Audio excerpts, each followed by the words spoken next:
Elle sert de flambeau et semblable au soleil. Elle me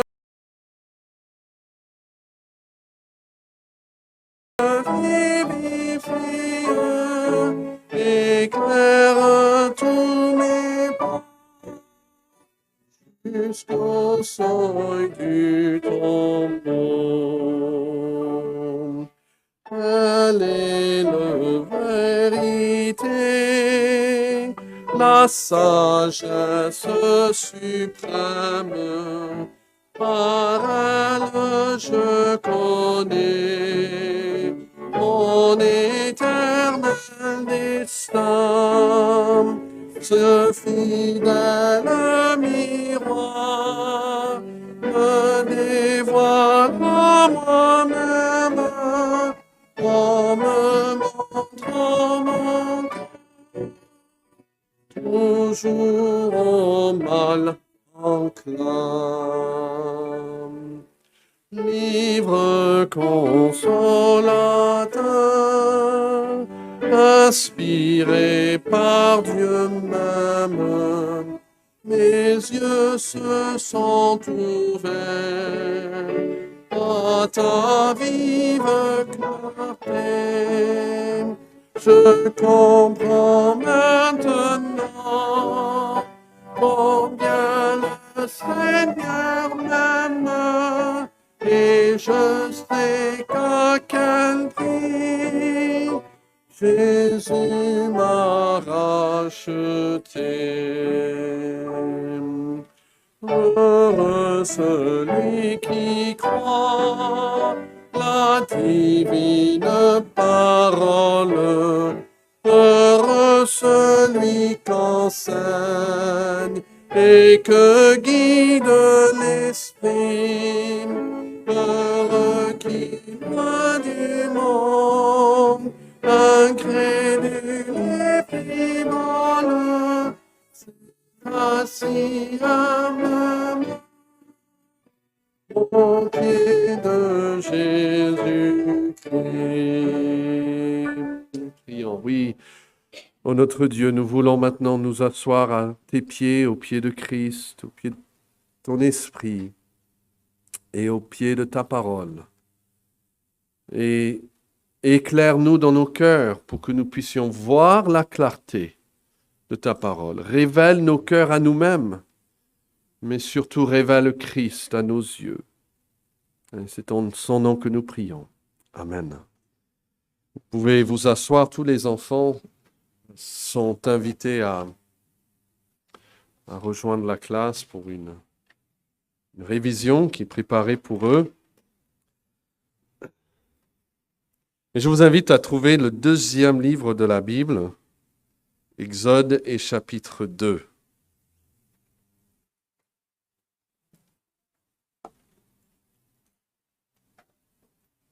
La semaine prochaine, nous aurons un invité, un pasteur des États-Unis qui sera avec nous et qui va porter le message. La semaine d'après, nous aurons le frère Vincent Dormieux qui sera avec nous et qui portera la parole de Dieu. Et puis le 31, le dernier dimanche du mois, nous aurons le repas du Seigneur et aussi, Dieu voulant, un baptême. Et donc, ce sera aujourd'hui la dernière fois, au mois de juillet en tout cas, que nous serons dans ce livre d'Exode. Alors, le texte pour ce matin, c'est du verset 23 à verset 25 du chapitre 2. Mais pour nous mettre dans le contexte et pour nous faire voir ce qui est juste avant et ce qui est juste après, nous allons lire à partir d'Exode chapitre 2, verset 15, et jusque dans le chapitre 3. Exode 2, 15, la parole dit « Pharaon apprit ce qui s'était passé et cherchait à faire mourir Moïse.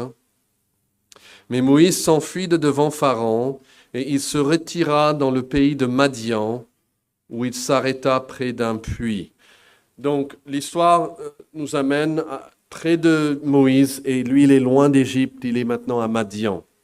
Verset 21, Moïse se décida à demeurer chez cet homme et il lui donna pour femme Séphora sa fille. Elle enfanta un fils qu'il appela du nom de Gershom, car, dit-il, j'habite dans un pays étranger. Et puis maintenant notre texte qui nous ramène en Égypte. Longtemps après, le roi d'Égypte mourut et les enfants d'Israël gémissaient encore sous la servitude et poussaient des cris. Ces cris que leur arrachait la servitude montèrent jusqu'à Dieu. Dieu entendit leurs gémissements et se souvint de son alliance avec Abraham, Isaac et Jacob. Dieu regarda les enfants d'Israël et il en eut compassion. Et puis nous revenons maintenant en Madian, verset 1. Moïse faisait paître le troupeau de Jéthro, son beau-père, sacrificateur de Madian. Et il mena le troupeau derrière le désert et vint à la montagne de Dieu, à Horeb. L'ange de l'Éternel lui apparut dans une flamme de feu au milieu d'un buisson. Et Moïse regarda, et voici le buisson était tout en feu, et le buisson ne se consumait point. Moïse dit, je veux me détourner pour voir quelle est cette grande vision, et pourquoi le buisson ne se consume point. L'Éternel vit qu'il se détournait pour voir, et Dieu l'appela du milieu du buisson et dit, Moïse, Moïse. Et il répondit, me voici. Et Dieu dit, n'approche pas d'ici, ôte tes souliers de tes pieds, car le lieu sur lequel tu te tiens est une terre sainte. Et il ajouta, je suis le Dieu de ton père, le Dieu d'Abraham, le Dieu d'Isaac, le Dieu de Jacob. Moïse se cacha le visage, car il craignait de regarder Dieu. Et l'Éternel dit, et cela nous intéresse par rapport à notre texte, notez au verset 7, « J'ai vu la souffrance de mon peuple qui est en Égypte, et j'ai entendu les cris que lui font pousser ses oppresseurs, car je connais ses douleurs. Je suis descendu pour le délivrer de la main des Égyptiens et pour le faire monter de ce pays dans un bon et vaste pays, dans un pays où coule le lait et le miel, dans les lieux qu'habitent les Cananéens, les Hétiens, les Amoriens, les Péréziens, les Éviens et les Jébusiens. Voici les cris d'Israël sont venus jusqu'à moi et j'ai vu l'oppression que leur font souffrir les Égyptiens. Maintenant, va, je t'enverrai auprès de Pharaon, et tu feras sortir d'Égypte mon peuple, les enfants d'Israël. Aujourd'hui, nous allons considérer le cri de détresse d'un côté et la compassion divine de l'autre. Alors, où est Moïse? Nous voyons que Moïse est ici dans ce texte et depuis 40 ans maintenant, dans le pays de Madian. C'est là qu'il va habiter, c'est là qu'il va travailler, c'est là où il va se marier et qu'il va avoir une famille, des enfants. Et c'est là aussi que Dieu viendra un jour l'appeler, comme nous venons de lire, et lui confier la tâche de libérer son peuple d'Israël. Enfin, son peuple d'Israël du pays d'Égypte. Mais au milieu de ce récit, de tout ce qui se passe dans la vie de Moïse et dans le pays de Madian, l'histoire nous ramène en Égypte pour nous rappeler, pour nous donner un regard sur ce qui se passait là-bas. Et c'est vraiment la fin de l'introduction à cette histoire. Cette histoire, elle a une introduction, c'est les chapitres 1 et le chapitre 2. Et nous arrivons, si vous voulez, à l'apothéose de l'introduction. L'histoire elle-même va vraiment commencer au chapitre 3. La situation de Moïse a maintenant été résumée. Nous savons sa naissance, nous savons ce qu'il a fait, un Égyptien, comment il a dû fuir, comment Dieu lui a donné quand même une famille, une place pour habiter. Mais avant de nous parler de l'appel de Moïse, au chapitre 3, l'introduction va terminer en ramenant l'attention du lecteur en Égypte sur le peuple de Dieu Et, et la compassion que Dieu a, ce que Dieu voit, ce qu'il entend de ce qui se passe envers son peuple. Donc regardez dans vos Bibles encore ces trois versets. Chapitre 2, verset 23. Longtemps après, le roi d'Égypte mourut. Les enfants d'Israël gémissaient encore sous la servitude et poussaient des cris. Ces cris que leur arrachait la servitude montèrent jusqu'à Dieu. Dieu entendit leurs gémissements et se souvint de leur alliance avec Abraham, Isaac et Jacob. Dieu regarda les enfants d'Israël et il en eut compassion. Alors, j'avoue que si nous sommes intéressés par ce récit, ce n'est pas simplement d'un point de vue historique. C'est parce que ces histoires nous révèlent un Dieu qui est pareil, qui est le même aujourd'hui qu'il était alors. Et c'est ce Dieu avec qui nous avons affaire. Moïse a prié plus tard, « Éternel, montre-moi tes voies afin que je puisse te connaître. » Donc c'est en connaissant les voies de Dieu qu'on connaît Dieu. Donc notre intérêt n'est pas un regard historique simplement, quoique c'est une vérité historique. Nous avons cette question théologique, si vous voulez, derrière, et pratique pour notre vie. Pourquoi c'est important tout ça pour nous? Et nous allons regarder trois choses. Les circonstances en Égypte, les cris des enfants d'Israël, et puis la compassion de Dieu. Donc d'abord, arrêtons un peu nos regards sur ces circonstances difficiles, qui est l'esclavage sans espoir de répit. Et le texte va nous attirer notre attention sur deux choses concernant les circonstances. D'abord, le temps qui passe, sans amélioration de la situation. Vous voyez le début de la phrase, verset 23, « Longtemps après ». En fait, dans le récit, ça nous fait avancer 40 ans. D'un seul coup.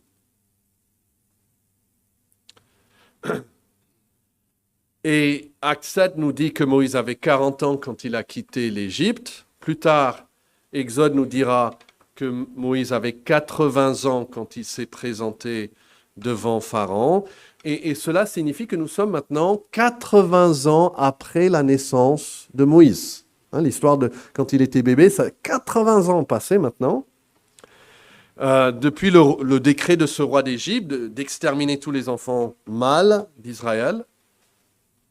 Et nous savons, lisons ça, que ce décret n'est venu qu'après plusieurs années. C'est-à-dire, Pharaon avait tenté autre chose. Il les a mis en esclavage, il leur a donné une dure servitude. Donc, on peut remonter en temps encore beaucoup plus d'années. Et les Hébreux ont souffert depuis combien d'années? Au moins 100 ans?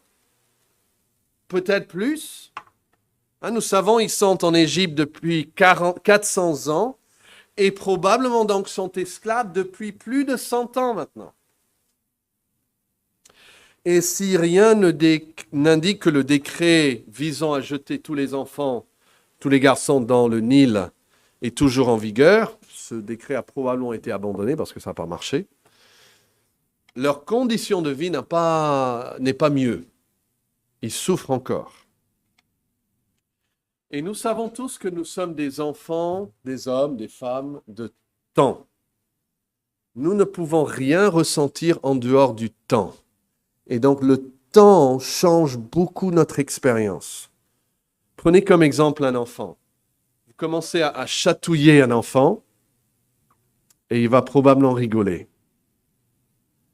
Mais si vous persistez à le châtier sans arrêt, continuez ces rires vont probablement changer en larmes. Pourquoi? Parce que le temps a un effet sur son expérience.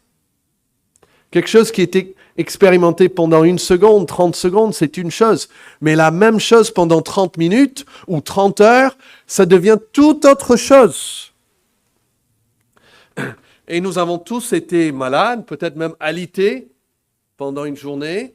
Alors imaginez quand vous étiez le plus mal, vous avez senti vraiment beaucoup de douleur, et puis prolonger cette expérience dans votre imagination pendant une semaine, un mois, un an. Ça devient effrayable d'y penser, n'est-ce pas? Le fait même que votre situation ne change pas change la gravité de votre situation. De sentir faim pendant 1 heure, c'est une chose. Sentir faim pendant 3 jours, c'est tout autre chose. Et c'est pour cela que nous entendons le peuple de Dieu crier dans les psaumes « Jusqu'à quand, Seigneur ?» Donc ça, c'est une chose qu'il faut apprécier par rapport à leur situation.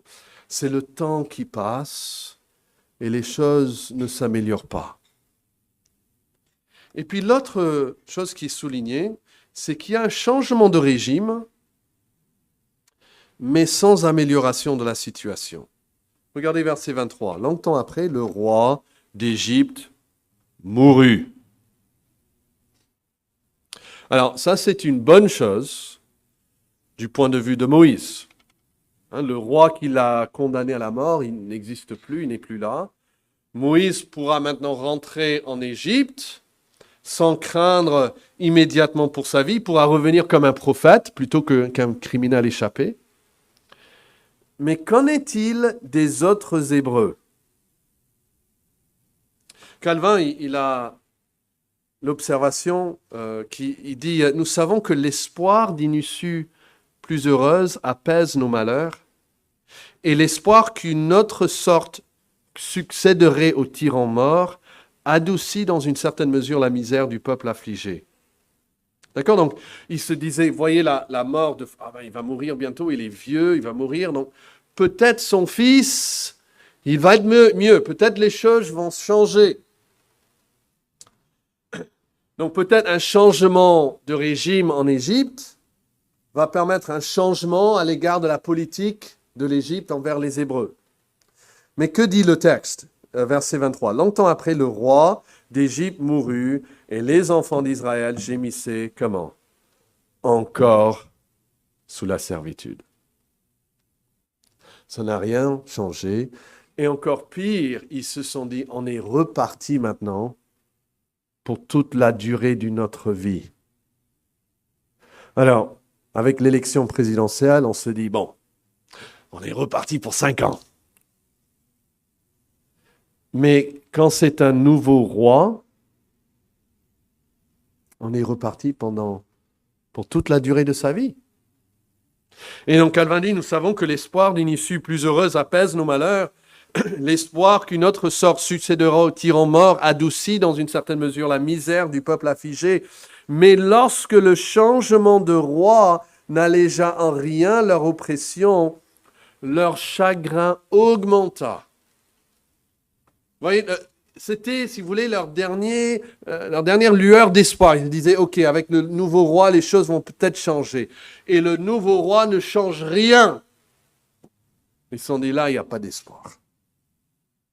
Pas d'espoir. Est-ce que vous avez ressenti ce désespoir profond? Ce n'est pas seulement que la situation est difficile, mais vous vous dites, ça fait des années que les choses n'ont pas changé, et quand je regarde vers l'avenir, je n'ai aucun espoir que les choses vont changer dans l'avenir. Ça, c'est leur situation. Vraiment, il faut essayer de compatir avec eux, de sentir la détresse que ce peuple ressentait. Ils ne savent pas où est Moïse. Hein? Même Moïse, bon, il n'est pas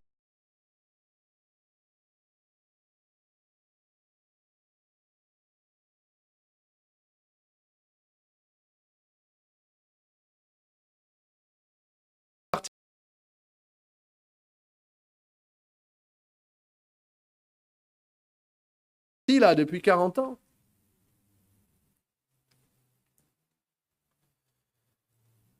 Mais qu'est-ce que ça suscite en eux? Notez, deuxièmement, les cris de détresse.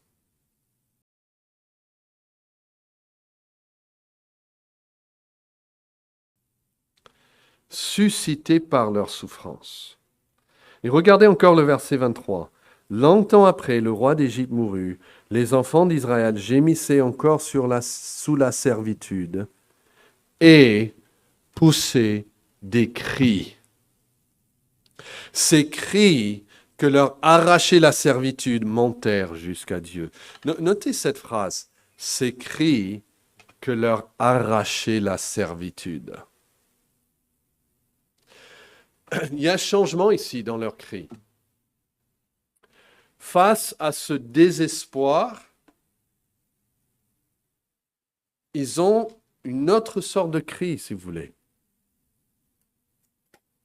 Avant, ils criaient, avant, ils pleuraient, avant, ils priaient certainement, mais maintenant qu'il y a un nouveau roi, rien ne change, il n'y a plus d'espoir. Là, maintenant, ils crient d'une autre manière. Et Spurgeon dit ceci, vous pouvez suivre. Il dit, la première chose à faire à l'égard des Israélites était de les rendre impatients de sortir d'Égypte. Car ce n'est pas la manière de Dieu de faire des hommes ses serviteurs, sauf dans la mesure où ils se soumettent volontairement à lui. Il ne viole jamais la volonté humaine, bien qu'il l'influence constamment et efficacement. Il dit, Yahvé ne veut pas d'esclaves pour honorer son trône. Et aussi, Dieu ne veut-il pas que le peuple soit traîné hors d'Égypte ou conduit dans les fers contre son gré. Non, il doit les faire sortir de telle sorte qu'ils soient disposés à sortir, qu'ils s'avancent avec joie et délice, étant complètement las et malades des huiles d'Égypte et se réjouissant par conséquent d'en sortir. Vous voyez ce qu'Élie, Dieu est en train de faire dans le peuple d'Israël? Il est en train de les préparer. Parce que si un jour, quand tout allait bien, Moïse arrive et dit « Tiens, on va sortir d'Égypte, on va aller dans un autre pays », croyez-vous que le peuple l'aurait suivi? Certainement pas. Parce qu'il a fallu peu de souffrance dans le désert pour qu'ils aient envie de retourner. Pour les pousser à sortir, Dieu doit les faire souffrir. Il faut qu'ils soient rendus désireux de quitter ce beau pays d'Égypte, où tout allait bien auparavant. Et je vous invite à garder votre place ici et trouver le psaume 107. Et de noter ce schéma qui se répète dans ce psaume. Nous avons lu tout à l'heure le 106. Trouvez le psaume 107. Et dans ma Bible même, j'ai souligné parce que c'est une phrase qui revient. Alors, le psaume 107 dit « Louez l'Éternel car il est bon, car sa miséricorde durera toujours. Qu'ainsi disent les rachetés de l'Éternel, ceux qu'il a délivrés de la main de l'ennemi. » Ok, mais comment est-ce qu'il va délivrer ces gens de la main de l'ennemi? Regardez le verset 4. Ils erraient dans le désert, ils marchaient dans la solitude, sans trouver une ville où ils puissent habiter. Ils souffraient de la faim et de la soif. Leur âme était languissante. Et donc, verset 6, dans leur quoi? Détresse, ils crièrent à l'Éternel, et l'Éternel leur délivra de leurs angoisses. Verset 10.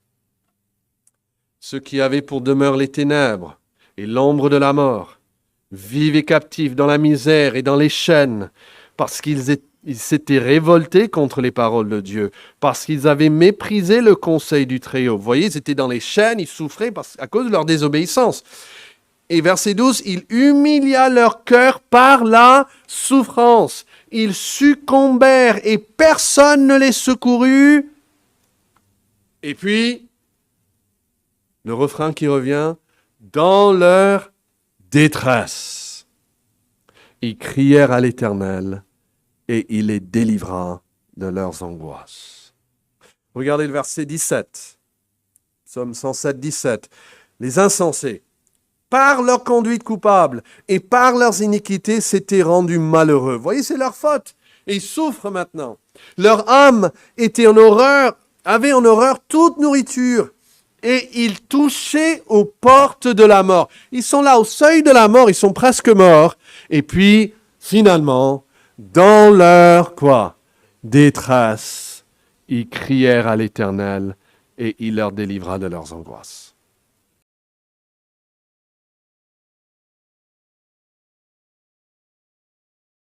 Regardez le verset 23. Ceux qui étaient descendus sur la mer, dans les navires, et qui travaillaient sur les grandes eaux, ceux-là virent les œuvres de l'Éternel et ses merveilles au milieu de l'abîme. Et il dit, et il fit souffler la tempête, qui souleva les flots de la mer. Ils montèrent, imaginez le bateau, hein, qui monte vers les cieux, et puis descendent dans l'abîme. Leur âme était éperdue en face du danger. Saisis de vertige, ils chancelaient comme un homme ivre, et toute leur habileté était anéantie. Et là, dans leur détresse, ils crièrent à l'Éternel, et il les délivra de leurs angoisses. Et notez le dernier verset du psaume, que celui qui est sage prenne garde à ces choses et qui soit attentif aux bontés de l'Éternel. Alors on peut retourner à notre texte, mais vous voyez le schéma. Qu'est-ce qui pousse les hommes à crier à l'Éternel pour qu'il les délivre? C'est chaque fois là, c'est la détresse. Alors on se pose cette question, où serions-nous si nous n'avions jamais connu la détresse? Mais non, honnêtement, avec le Seigneur, où serions-nous si depuis notre enfance, tout s'est très bien passé?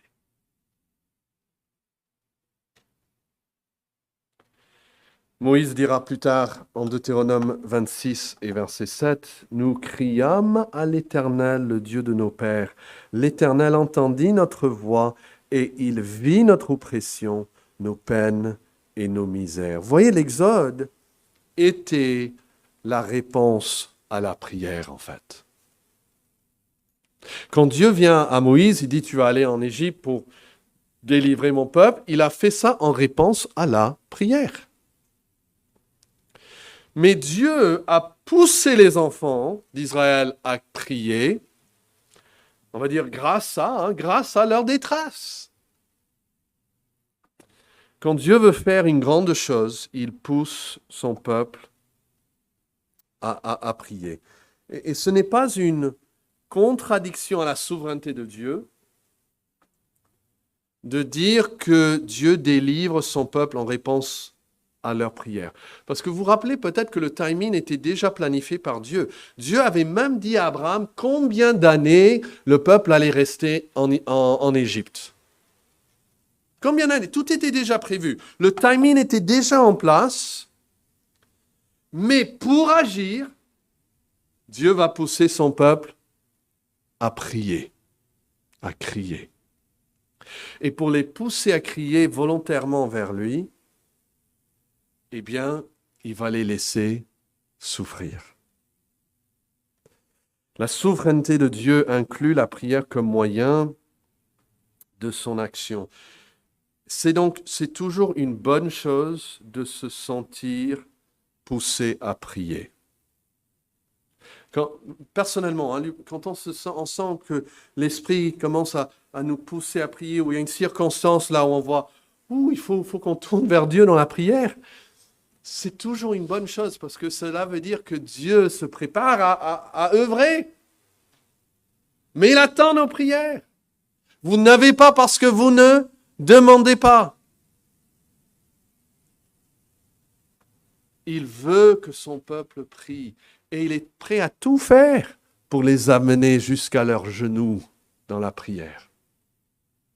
Et donc quand ce tyran est mort, le roi d'Égypte est mort, les enfants d'Israël n'étaient pas traités avec plus d'humanité, plus de compréhension, et par conséquent, ils vont crier avec Dieu, à Dieu.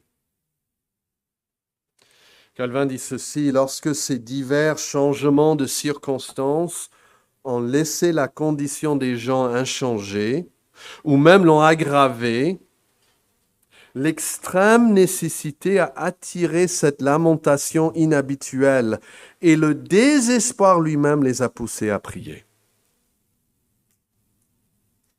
Et puis, il ajoute, c'est pas qu'il n'y ait eu une négligence totale de la supplication à Dieu auparavant. Ils disent, c'est pas parce qu'ils ne priaient pas auparavant, certainement, il y en avait qui priaient, mais c'est parce qu'ils regardaient aussi dans d'autres directions.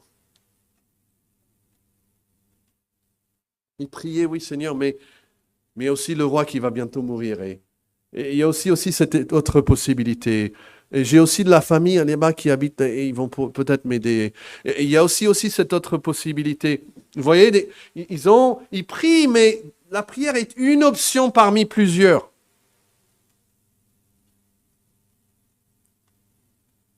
Jusqu'à ce que tous les moyens terrestres sont entièrement coupés. Et là, ils furent forcés, poussés de force à chercher sérieusement l'aide d'en haut. Mes amis, je suis convaincu que Dieu agit de la même manière encore aujourd'hui. Et dans cet exemple, nous apprenons que la pression de nos circonstances, le chagrin qui s'alourdit, la douleur qui grandit, c'est pour nous pousser à aller vers Dieu comme notre seule aide.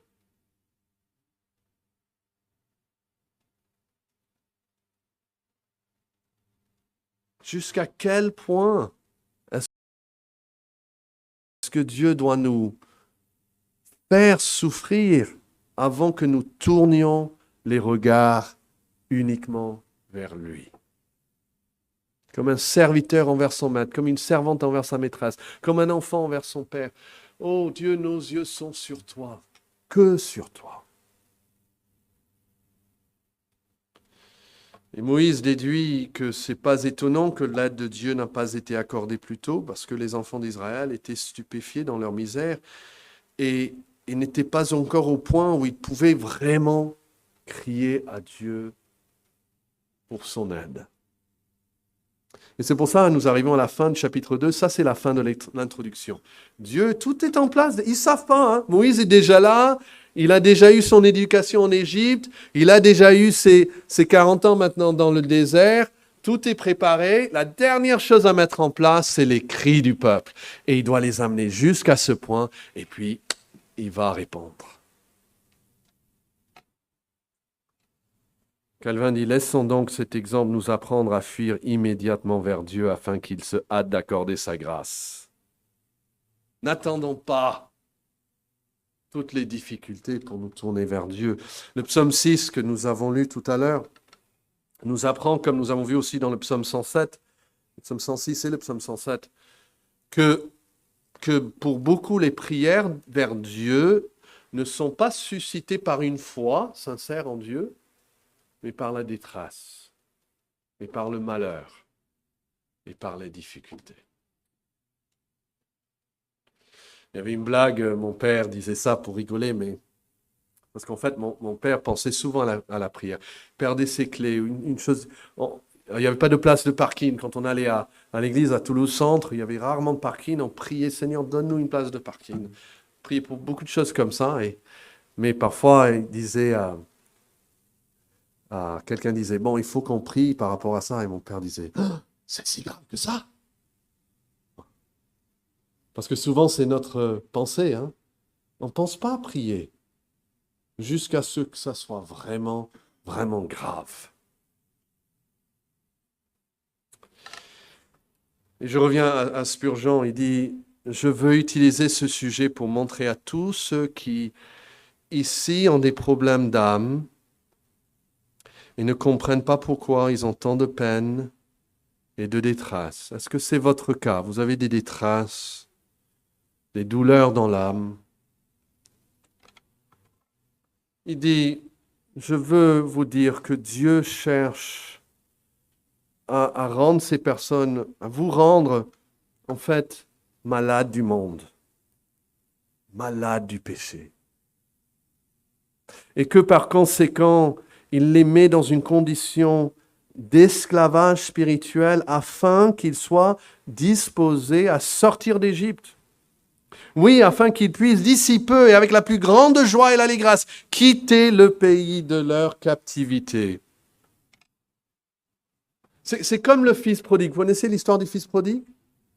Il quitte son père, il va dans un autre pays, il ne pense pas à son père. Il a ses amis, il a ses fêtes, la vie est belle. Qu'est-ce qui va le ramener à penser à son père? Qu'est-ce qui va le faire vouloir venir de son propre gré, revenir à la maison? Qu'est-ce qu'il faut dans sa vie? Il faut la souffrance. Il faut la perte de son argent. Il faut la perte de ses amis. Il faut la perte de sa santé. Il faut la perte de sa situation régulière au travail. Il faut qu'il soit amené jusqu'au fond de lui-même. Il se trouve avec des cochons. Presque rien à manger. Et là, finalement, la Bible dit qu'il revient à son bon sens. Et je dis avec assez de régularité à mes propres enfants que moi, je ne désire pas avant tout une belle situation de la vie pour eux, mais que Dieu fasse tout ce dont il a besoin pour les ramener vers lui. Je vous assure, dans les années qui suivaient, ce fils qui est parti loin de son père ne regrettait pas sa souffrance. Il pouvait dire comme le psalmiste, « Avant d'avoir souffert, je me suis égaré, mais maintenant je suis ta loi. » Mais qui ici est tellement têtu? Vous dites, j'aime encore mon péché. Le péché pour moi, ce n'est pas l'esclavage. Le péché pour moi, c'est les délices. Qu'est-ce que Dieu doit faire pour vous amener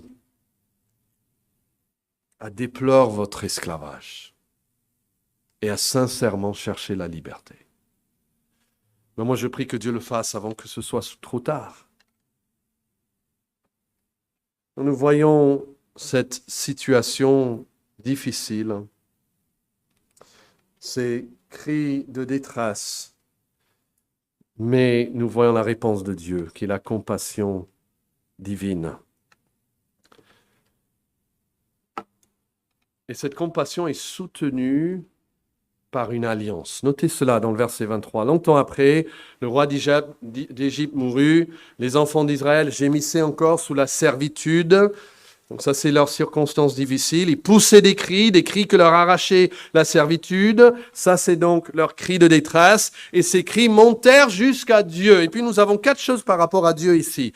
Dieu entendit leurs gémissements, se souvint de son alliance avec Abraham, Isaac et Jacob. Dieu regarda les enfants d'Israël et il en eut compassion. Voyez ce qu'il dit de Dieu, verset 24. Dieu entendit, il se souvint, il regarda et il eut compassion. Donc il y a des circonstances difficiles, il y a ce cri de détresse, mais ce qui va tout changer, c'est la compassion divine. C'est que Dieu écoute, qu'il regarde, qu'il voit, qu'il a pitié, qu'il se souvient. Et notez, il y a 2 pères ici. C'est ça qui nous intéresse. Nous, on veut dire, mais comment est Dieu? Comment est Dieu face à tout ça? Vous voyez, Dieu entendit leur gémissement et il se souvint. Ça, c'est une paire. Et puis la deuxième paire, Dieu regarda et il en eut compassion. Donc, quand il dit que Dieu entendit et que Dieu regarda, la première de ces 2 paires, cela parle de son omniscience. Dieu entend, il regarde, il voit, il sait. Et quand il dit que Dieu se souvint de son alliance, ça c'est en parallèle avec le fait qu'il eut compassion.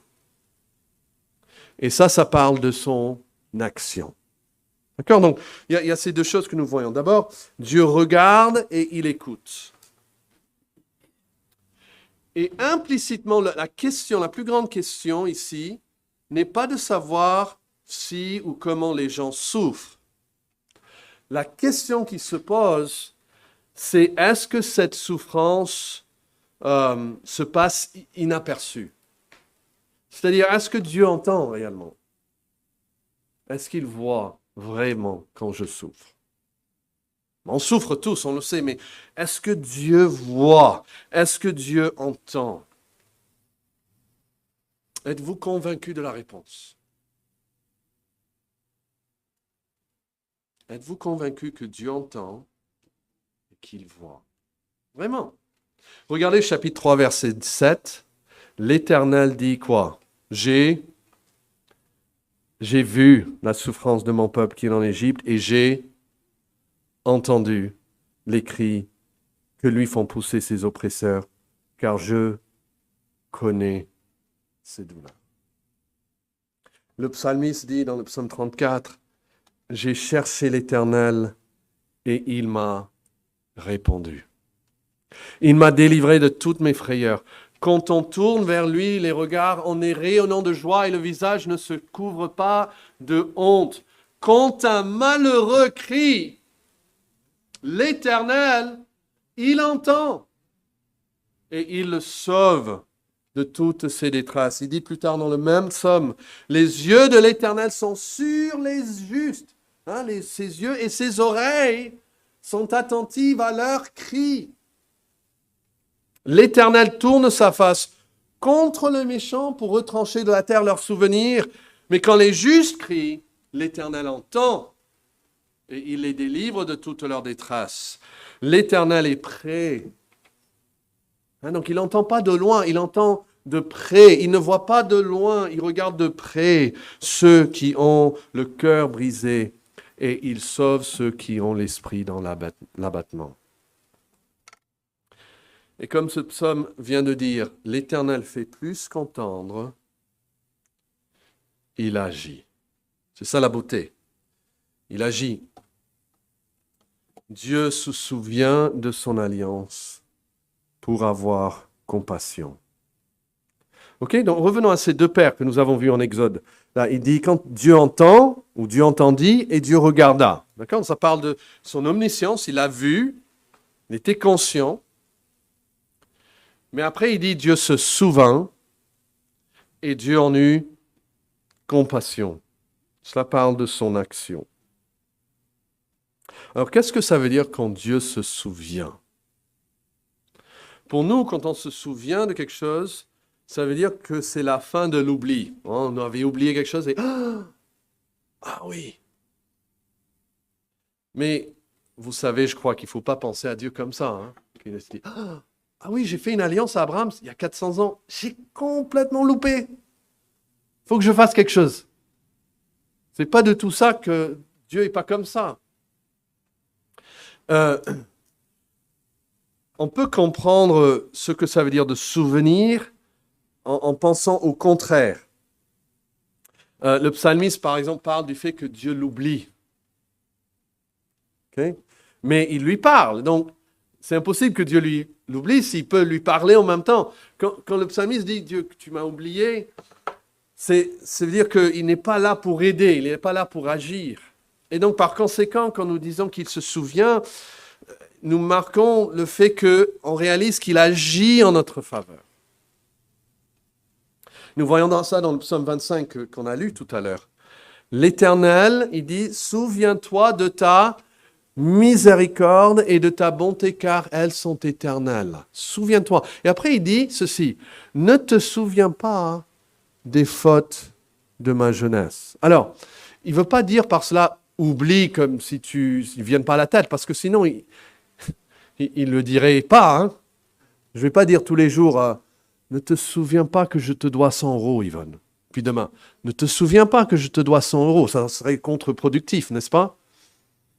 Non, quand il dit « Ne te souviens pas des fautes de ma jeunesse », il dit « Ah mince, je viens de rappeler de mes fautes. » Non, c'est pas comme ça qu'il parle à Dieu. Quand il dit « Ne te souviens pas des fautes de ma jeunesse ni de mes transgressions », on voit ce qu'il veut dire par la phrase juste après. Il dit « Souviens-toi de moi selon ta miséricorde et à cause de ta bonté. Donc quand tu te souviens de moi, quand tu agis envers moi, ne le fais pas en pensant, en regardant mes fautes.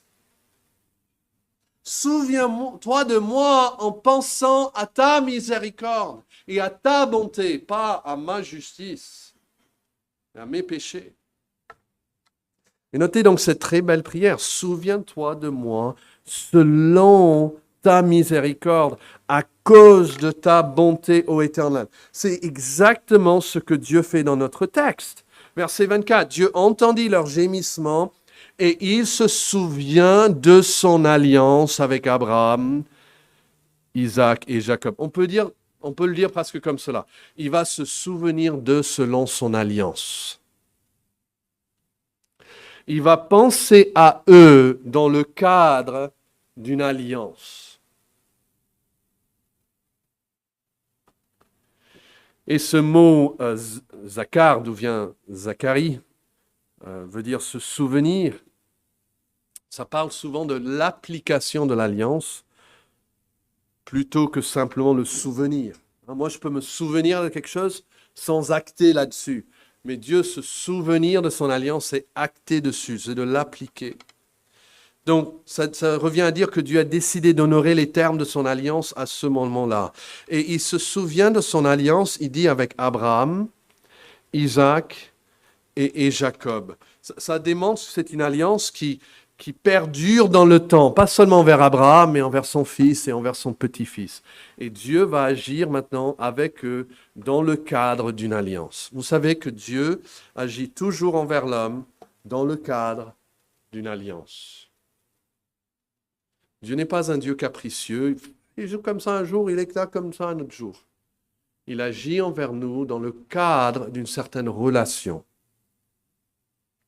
Et c'est pour cela, s'il y a un mari parfait, on peut savoir comment le mari va agir, parce qu'il est mari, c'est son mari. Si c'est un parent ou une mère parfaite, on peut prédire comment elle va agir, parce qu'elle va toujours agir dans le cadre du fait qu'elle soit mère de cet enfant. Et Dieu, quand il agit envers nous, il agit toujours dans un cadre, dans le cadre d'une alliance. Et donc il va venir envers ce peuple. Il va dire, ok, je vais agir envers eux dans le cadre d'une alliance. Une alliance que j'ai faite avec Abraham, Isaac et Jacob. C'est comme ça que je vais agir envers eux.